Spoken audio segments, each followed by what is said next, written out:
In 1975, a man working in the laboratory of one of the biggest companies in the world invented the future. His bosses locked that future in a drawer. No, seriously. One of the largest companies on Earth looked at a technology that would completely change human life and said, let's pretend this doesn't exist. Most people think this is a story about technology. It isn't. It's a story about what happens when success turns into something you're afraid to lose. And unfortunately, this wasn't just Kodak's problem. To understand why Kodak made that decision, you first have to understand how unbelievably successful they were. Let's go back to the late 1800s. A man named George Eastman built a company around a simple promise: you press the button, we do the rest.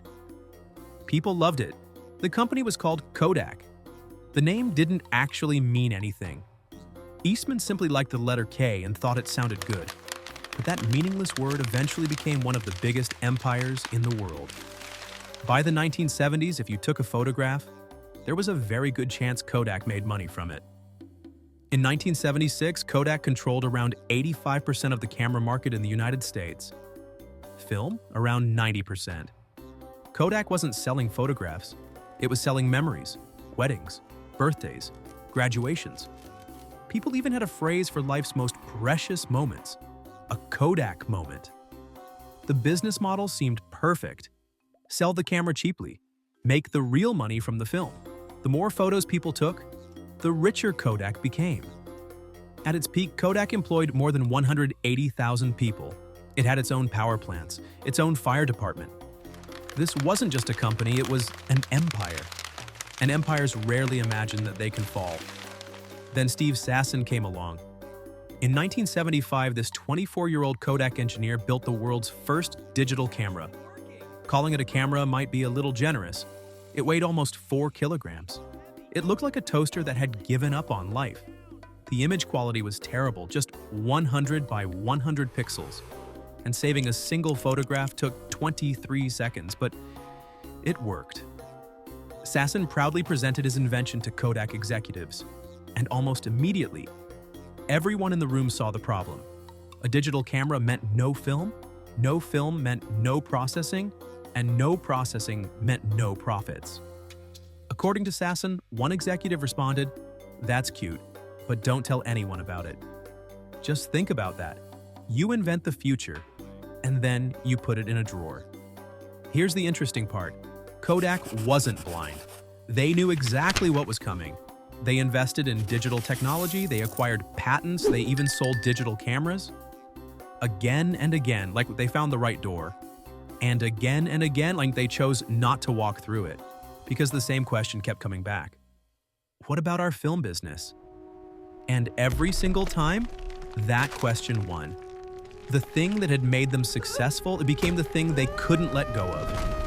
Sometimes change isn't about learning something new. Sometimes it's about saying goodbye to who you've been. And that's much harder. Time doesn't care about your business model.